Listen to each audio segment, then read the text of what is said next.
রব বলে যে দুনিয়াবি কষ্ট তোমাদের কাছে অনেক কিছুই আসবে, কখনো খাবার কষ্ট, কখনো ভয়ের কষ্ট, কখনো শারীরিক কষ্ট, কখনো মানসিক কষ্ট, কখনো পারিবারিক কষ্ট, কখনো সামাজিক কষ্ট। কিন্তু বান্দা এতটুক মনে রাখবা, তুমি শুধু আমি রবের হুকুমের অপেক্ষায় বসে থাকবা, আমি রবের হুকুমের অপেক্ষায় বসে থাকবা। কেউ আপনাকে একটা গালি দিছে, তার আপনি 2টা গালি দিলেন, তাইলে কি ধৈর্য ধরেছেন? একটা গালির আপনার একটা মায়ের বিপক্ষে 4টা মাইরা দিলেন, ধৈর্য ধরেছেন?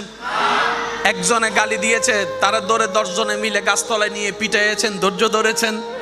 কেউ আপনাকে ফেসবুকে একটা স্ট্যাটাস দিল, আপনিও তার জন্য 3টা স্ট্যাটাস মাইরা দিলেন, ধৈর্য ধরলেন? জোরে বলেন, ধৈর্য ধরলেন? আপনার যখন বিভিন্ন অর্থনৈতিক কষ্ট আসলো, আপনি রবের হুকুমের অপেক্ষা না করে সুদের সাথে লেগে গেলেন, আপনি কি ধৈর্য ধরলেন? জোরে বলেন, ধৈর্য ধরলেন? বউয়ের অত্যাচার, স্বামীর অত্যাচার, পারিবারিক অত্যাচার, কোনো কিছু সহ্য না করে ডাইরেক্ট আপনি ডিভোর্সের মধ্যে চলে গেলেন, ধৈর্য ধরলেন? প্রত্যেকটা মানুষের জীবনে বিপদ আছে কি নাই? আসবে কি আসবে না? রবের ফরমান কখনো মিথ্যা হতে পারে